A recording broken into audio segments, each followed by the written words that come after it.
आपके सामने रखता हूं। इमरान खान से मुसलसल राब्ते की कोशिश हो रही है, एस्टेब्लिशमेंट मुसलसल वारदात भी कर रही है। खान की बहनों की आज बड़ी अहम गुफ्तगू भी, बैरिस्टर गोहर का कारकुनों को क़यादत पर यकीन रखने का तलकीन का पैगाम भी, और स्पीकर असेंबली अयाज सादिक के खिलाफ तहरीक में एतमाद भी किसी वक्त आ सकती है।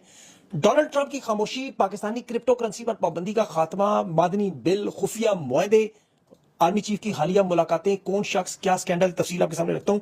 जनरल फैज को सजाओं के मामले में भी कितनी हकीकत है, और सोशल मीडिया के 184 मिलियन पासवर्ड पाकिस्तानी लीक हो गए हैं। भारत की पाकिस्तान के खिलाफ दो बड़ी चालें, फैटफ की ग्रे लिस्ट में भी नाम, और दूसरा पानी रोकने पर तीनों डैम्स की तस्वीर भी सामने आ गई। सुप्रीम कोर्ट में जजेस की अदाकारी कैमरे के सामने पकड़ी गई। जस्टिस अमीनुद्दीन खान की अकल का पोल भी खुल गया, और नून लीग की तहरीक इंसाफ पर बयानिए के पोल भी खुले हैं कि जो इन्होंने लाहौर में रात को किया वो एक इंतहाई शर्मनाक मामला, वो मैं आपके सामने तफसील रखता हूं। अंदाजा होगा आपको, थोड़ा सा तलखी भी होगी उसमें। एस्टेब्लिशमेंट के बारे सबसे पहले मुसलसल राब्तों पे अब दो चीजें सामने आ रही हैं, दो चीजें। एक, तहरीक इंसाफ को सियासत करने की इजाजत पर एस्टेब्लिशमेंट तैयार है, सियासत, लेकिन उसकी शर्त सोशल मीडिया और खान का अकाउंट बंद किया जाए और खान से 360 डिग्री पर सारे मुतालबात मनवाए जाए। एक तो जाहिर है भारत पर अगर कोई हमला करे तो उसमें हमायत करें, वो तो तहरीक इंसाफ, आपको पता है पाकिस्तान की अवाम किसी भी बैरूनी जारियत के खिलाफ अपने मुल्क के साथ खड़ी है, खड़ी थी, खड़ी रहेगी। और ये तो खैर किसी का किसी के ऊपर कोई एहसान नहीं, पाकिस्तानी है, उनका अपना वतन है। पाकिस्तान पर हमला कोई भी करेगा, जाहिर है उसकी मुखालफत करेंगे, उसका डट के मुकाबला करेंगे।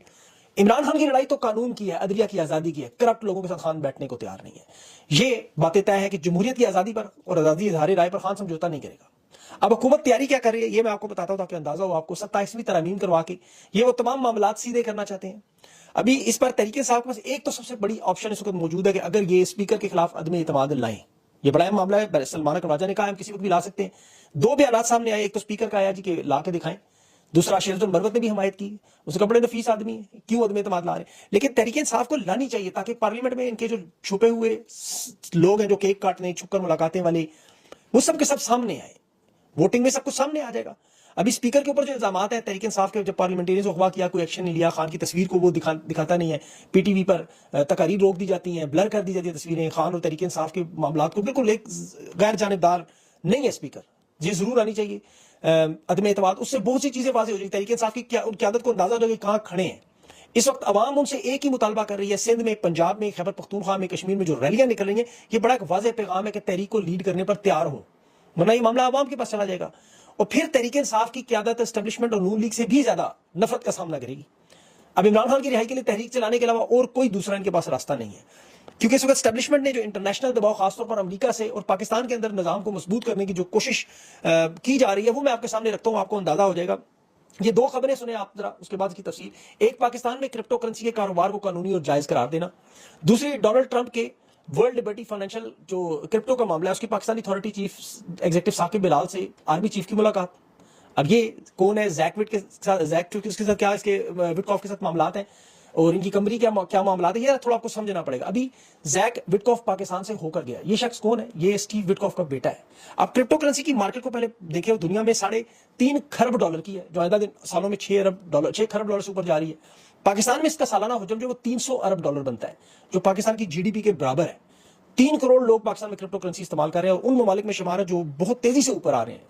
अब पाकिस्तान में आपको पता है जो मामलात हैं, डोनाल्ड ट्रंप ने हालिया बयान दिए कि हम तिजारत करने पर, कौन सी तिजारत पाकिस्तान के साथ करेंगे? पाकिस्तान के पास ऐसा कुछ भी नहीं जो बेच सके। क्रिप्टो करेंसी $300 अरब की, और पाकिस्तान की टोटल तिजारत अमेरिका $6 अरब। अब डोनाल्ड ट्रंप को शेयर में तो कोई दिलचस्पी नहीं, उसे तो हजार अरब अरबों से ऐसे ही मिल जाते हैं। वो $300 अरब की इस मार्केट में दिलचस्पी है। वर्ल्ड लिबर्टी फाइनेंशियल कंपनी, जिसमें 60% डोनाल्ड ट्रंप के खानदान का हिस्सा और 40% जो उसके शरीक बानी स्टीव विटकॉफ, जिसका बेटा जैक विटकॉफ उसका नुमाइंदा, जो ये न्यूयॉर्क, लॉस एंजलिस, मायामी में बड़े होटल, मंसूबों, प्रॉपर्टी के बहुत बड़े टाइकॉन, $2 अरब की अपनी वर्थ है। अभी ये मशरिक़ वस्ता में खुसूसी एलची के तौर पर डोनाल्ड ट्रंप की तरफ से उसका करीबी साथी है और वहां जाके मुआहदे भी करवाता। ये आपने देखे होंगे जो फलस्तीन में, यूक्रेन में, सब जगह। बिलाल बिन साकिब जो है वो अब पाकिस्तान में चीफ एग्जीक्यूटिव भी है, वो एक पूरी अथॉरिटी बनाई गई है। और बिलाल बिन साकिब की आर्मी चीफ और field marshal GHQ army chief से मुलाकात हुई। अब डिजिटल असासादात अथॉरिटी पे फिर काम हुई, ब्लॉकचेन में मालियाती ढांचे की निगरानी के लिए, डिजिटल मईशत की फरोग के लिए मंसूबे एकदम बने। फिर बनांस का जो बानी है चाइनीज, वो जांग, वो भी सामने आया। अब पाकिस्तान में मनी लॉन्ड्रिंग बड़ा आसान काम है, फ्रेमवर्क मौजूद नहीं है। शहबाज शरीफ, आसिफ जरदारी, उमनी स्कैंडल, ये सब आप जानते हैं। शहबाज शरीफ पर तो मनी लॉन्ड्रिंग के सबसे बड़े इल्जाम।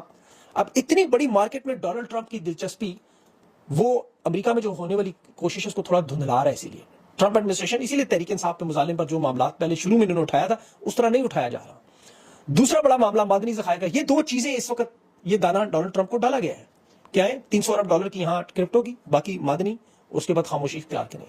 अब देख लें जिस तरह मादनी बिल भी बड़ी तेजी से खैबर पख्तूनख्वा में उसको उठाया गया, और उस पर कोई बात भी करे तो बड़ी सख्ती से रगड़ा लगाया जाता था। पीछे कौन लोग हैं आप देख लें, स्टीव विटकॉफ, डोनाल्ड ट्रंप, मतलब अब आप गेम सारी समझ रहे हैं। इसीलिए इमरान खान के मामले पर आपको कोई असर होता हुआ नजर नहीं आया अभी तक। अब जो सबसे बड़ा खतरा जो नजर आ रहा है कि ये चूंकि मनी लॉन्ड्रिंग से पैसा इस्तेमाल होता है, वो दहशतगर्दी की तरफ चला जाता है। फैक्ट ऑफ में ग्रे लिस्ट में पाकिस्तान का नाम, इसीलिए भारत की जो कोशिश है वो उस तरफ कामयाब ना हो जाए, मुझे उसका खतरा है। अभी इसीलिए देखिए जो अदलिया के मामला है उसमें इमरान खान के केसेस इसीलिए नहीं लगाए जा रहे। अभी पोलीग्राफिक टेस्ट का मामला 3 दफा खान ने इनकार किया, आज वो रिपोर्ट दहशतगर्दी में पेश की गई। इसके अलावा ये अदलिया के मामला मैं आपको बता रहा हूँ, ये सारा मामला आपको समझ आ जाएगा उसी से हो क्या कह रहा है। अब जो सनम जावेद का मामला भी ऐसे ही, उसमें प्रोसिक्यूटर कह रहा था देखें ये इदारों के सरबराहान के खिलाफ बातें करती है, उसने कहा मेरे तो किसी ट्वीट में नाम ही नहीं है, जज मुस्कुरा रहा था, लेकिन सनम की जमानत भी नहीं होने देंगे, जाहिर नजर आ रहा है सब सामने। अब जो अदलिया में खान के जो केसेस हैं उस पर आप देखिए, अलीमा खान ने एक बड़ी वाज़ेह ट्वीट आज की है कि इस्लामाबाद हाई कोर्ट के चीफ जस्टिस सरफराज डोगर का मकाम जो है अकादर ट्रस्ट की जमानत की तारीख मुकर्रर करने, इस हफ्ते लगना था केस। उसमें तमाम कौमी असेंबली सूबाई से असेंबली के अरकान के साथ वादा किया कि 28 मई से चूंकि तातीलात है 2 दिन सिर्फ, तो जमानत का केस लगाना, लेकिन आधे घंटे का केस है वो नहीं लगाएंगे कभी भी, क्योंकि खान इस वक्त आपको पता है 26वीं तरमीम जिस तरह मंजूर हुई उसी पर लड़ रहा है, पार्टी उसी पर लड़ना चाहिए इसको। आजम नजीर तारुल हसन फोन का नाम अलीमा खान ने मेंशन किया कि ये वो जोड़ी जिन्होंने इसको सारे मामले को दफन किया। अब इसी तरह जजेस ट्रांसफर के केस की जो समाअत मुलतवी हुई वो भी आप देखें कि सीनियरिटी का केस जिसमें ट्रांसफर में अटॉर्नी जनरल खुद एतराफ कर रहा है कि सीनियरिटी का जिक्र ही नहीं है उस ट्रांसफर में, लेकिन जज मोहम्मद अली मजहर वकील से ज्यादा उनका दिफा कर रहे हैं। वो कह रहा है कि 2 हाई कोर्ट के चीफ जस्टिस और चीफ जस्टिस ने राय दे दी, 4 फोरम से हमने राय ले ली, बस ये काफी है। इसी तरह तोशाखाना केस का भी देख लें, अडयाला जेल में पहले जिस तेजी से चलाया जा रहा था, इतनी तेजी से कि इमरान खान ने कहा कम से कम उसको स्लो करें, हमारे बयान तो सुने, अब उसे भी रोक दिया गया। इमरान खान के खिलाफ आजादी मार्च के 2 मुकदमात की समाअत थी, वो भी बगैर कार्रवाई के मुअत्तल हुए। ये मैं आपको इसलिए बता रहा हूं कि खान जो आयन और कानून की बालादस्ती की जंग लड़ रहे ना, ये 26वीं तरमीम जिस पे हम शोर में चाहिए उसका नतीजा बार बार आ रहा है। अभी जो सबसे बड़ी अदाकारी का मैदान, मखसूस नशिस्तों का मैदान, काजी फाइज पार्ट 2, काजी की बाकियात आज हमने देखी। जजेस के रिमार्क से सामने नजर आ रहा है कि एक सर्कस लगी हुई है, हकीकत में स्टेज लगा हुआ है। मुसरत हलाली साहिबा की लाइव समात में वो मुस्कुराहटें, जुबानी जुमले, बॉडी लैंग्वेज, जमाल मंदोखेल के बयान, ये आप सब सुने तो आपको 27वीं तरमीम की राह हमवार होने के लिए ये 78 नशिस्तें छीन कर पीपल्स पार्टी नून में बांटने के तैयार है, जिसके लिए सारा निजाम बनाया गया। जिस तरह काजी फाइज ने बल्ले का निशान लाइव दुनिया के सामने छीना, तरीके इंसाफ के उम्मीदवारों से कागजात नामजदगी जिस तरह छीनेंगे, वो सब कुछ जो मैंडेट छीनने के बाद अब अवाम के सामने आता रहा। एक अच्छी चीज हुई लाइव होने की वजह से कि अदाकारी, मकारी, फनकारी, ये सब कुछ सामने आ चुका है। अब ये तरीके इंसाफ के 9 मई के मुकदमात लगा के वहां से भी जो रही सी रिश्ते छीन के मामला बना लेंगे, कुछ इनसे 2 जो जज आए थे उनका फैसला तब्दील होता हुआ नजर आ रहा है। अब लेकिन क्या इससे मुल्क के हालात बदलेंगे? शहबाज राना साहब की खबर देखें आज कि पाकिस्तान की ज़राअत मुकम्मल तौर पर एक किस्म की तबाह हो चुकी है, क्योंकि नंबरों के हेर फेर करके ये ज़राअत को, मईशत को जाली तरक्की, मैंने कल आपको उसके तफसील से भी बताया, जिसने नहीं देखा वो देख ले।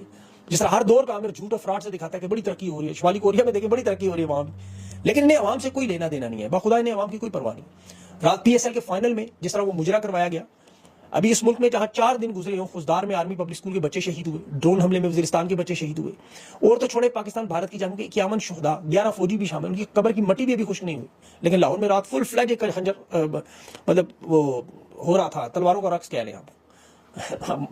अब ये उसकी PSL की ट्रॉफी की तकरीब में, अच्छा इतना कमजोर और लागर किस्म का कमांडर इन चीफ, इतना माठा कि वो PSL की ट्रॉफी नहीं उठा, फिर फौजी मदद से वो ट्रॉफी उठाई। ये असल में पैगाम दिया गया है कि आपको हर चीज उठाने के लिए जरूरी नहीं है सदर की इतनी ताकत हो, ट्रॉफियां उठाना का काम नहीं है, उनका जो काम है वही उठाते हैं। लाहौर के डांस कल्चरल फेस्टिवल का मरियम नवाज साहिबा का ये खुसूसी सेगमेंट था, ये उनकी पहचान है। उनकी पहचान एक ये है, दूसरा रूथलेस ताकत और बदमाशी है। वो डॉक्टर यूनुस भट्ट ने कहा ना कि इनकी 2 ही खूबियां इक़्तिदार में पहुंचने के बाद, एक ये नवाज शरीफ की बेटी है, दूसरा नवाज शरीफ इनके वालिद है। ये बिल्कुल दुरुस्त बात है। ये कान बंद नहीं करती तनकीद, तो दूसरों की जुबान बंद करवा देती, उठवा लेती है, गायब करवा लेती है। हालात देखें लाहौर में दफा 144 नाफिज नहीं है, हालांकि वो भी नहीं होनी चाहिए, लेकिन उसके बावजूद जो कल रैलियां निकली उसमें मुकदमा दर्ज। वो पुलिस एहलकार बदमाशी से कह रहा है कि हमने लिस्टें अपनी मर्जी से बनाई हैं, हमारा इख्तियार है जिसका नाम डाले डाल दी। 748 दिन से रजा अली नामी नौजवान जेल में कैद है। इल्जाम क्या है कि पुलिस वाले को उसने पत्थर मारा। अब नीचे इसी केस में दूसरे मुलजिम की जमानत भी होगी, लेकिन इसकी जमानत नहीं होने दे रही। अब इन सारे वाकयात में मुझे एक ही चीज याद आ रही है, वो मोहम्मद शाह रंगीला याद आ रही है। रंगीला बादशाह बड़ा मशहूर बादशाह, एक मशहूर तवाइफ थी इस दौर की, नाजू भाई, नूर भाई, वो भी नाम उसका कहा जाता है। बादशाह को बड़ा प्यार था, वो कहती थी बादशाह सलामत। अब चूंकि पूरा मुल्क नूर भाई के इशारों पे चलता था, बादशाह साहब कश्ती की सैर के लिए निकले, नूर भाई भी साथ थी।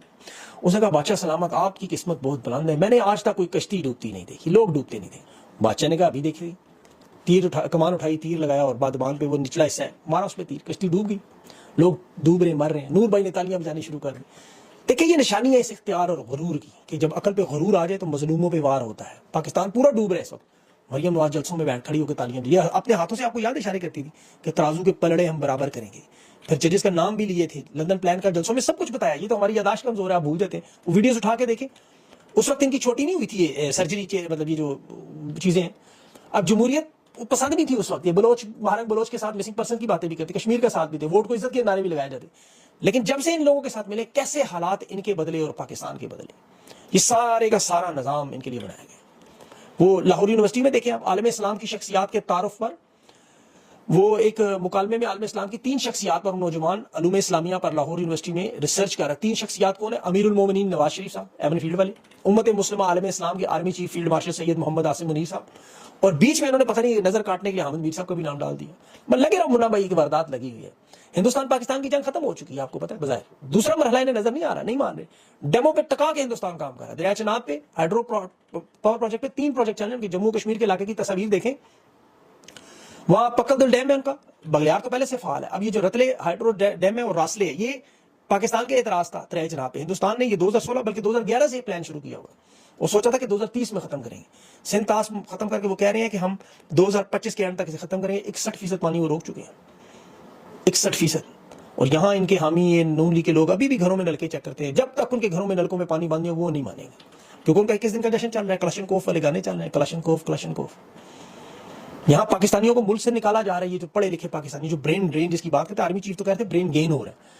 अब ब्रेन गेन देखे कि पाकिस्तान बरतानिया में पाकिस्तानी सियासी पनाह में पहले नंबर पर आ चुके हैं, क्योंकि ज़रा मुबादला चाहिए और कोई तरीका नहीं है। तरसीलात वहां से आ रही है, इनका दाव लगा हुआ है। पढ़े लिखे सारे पाकिस्तानी निकाल देने हैं, जो रह गए इनको मार पीट के इधर उधर करके पीछे लोगों पर हुक्मरानी करनी है, कोशिश करनी है। 10 साल प्लान है। रोकने का सादा एक ही तरीका है, आवाम मुजाहिमत करेगी पुरअमन अंदाज में, जिस तरह पूरी दुनिया में आपको पता है लोगों ने किया है।